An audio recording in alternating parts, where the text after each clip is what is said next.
Hi, it's Heena, and this is What Was, What Next, where we speak plainly and honestly about the seasons in life that don't quite make sense.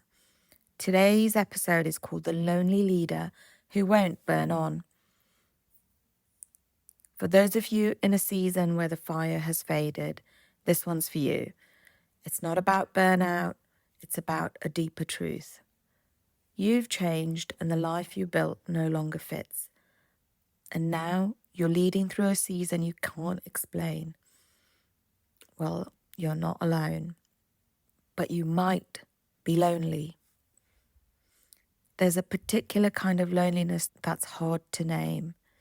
It doesn't arrive with heartbreak or betrayal or even failure.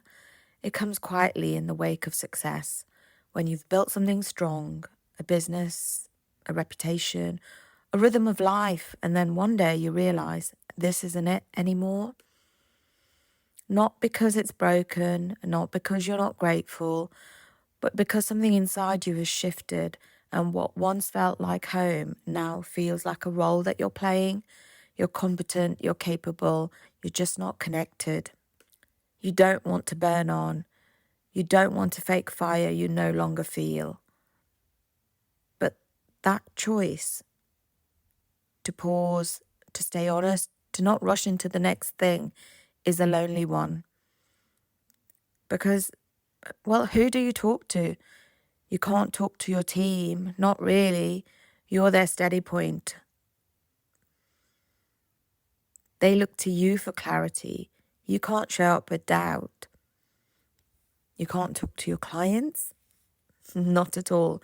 They've hired you for vision, for momentum, not to hear about your mess. And sometimes the hardest part, you can't even talk to your partner. Not because they wouldn't care, but because they would. Because you're already carrying the weight of this inner shift, and the thought of adding worry to someone you love feels unbearable. And so the silence grows. You still show up, you still deliver, you still lead, but inside there's a slow disorientation, and the success you built doesn't feel like yours anymore. At least not the you that's waking up now. You're no longer lit up by the work. You can't find yourself in what you've created. Hear that again. You can't find yourself in what you created. That's the real ache. Not failure, actually. Looking at your own life and not seeing yourself in it. And if you're somebody who's used to visioning, to solving, to lifting others, this ache can be quietly excruciating. You might look for support. You might join the groups, the masterminds, the networks. Sometimes you'll find solidarity. Other times it's just more noise, more frameworks, more answers that aren't really meant for this kind of season. But here's the truth. This stretch of the path from what was to what's next is often one that you walk alone, even when you're surrounded by people, even when your calendar's full, not because you're broken, not because you're a mystery to be solved, but because this isn't a strategy problem. It's a soul level reorientation, and no one else can do that work for you.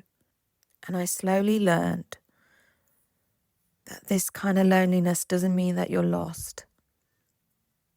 It doesn't mean that you failed. And walking alone doesn't mean no one gets it. Sometimes the bravest thing you can do is to stop performing, to honor the truth that you're in between something, to let the fire fade, and to trust that there is life and clarity and warmth on the other side. But first, you have to name where you are. And I don't mean the LinkedIn headline or the elevator pitch, but to name the real place that you're at. Because until you do that, you'll keep trying to solve a soul question with strategy answers. And maybe that's the most radical act of leadership right now. Not to keep burning on, but to pause long enough to feel the quiet and to admit this isn't me anymore. And that's where the real work begins. Join me next time as we dive deeper into this season.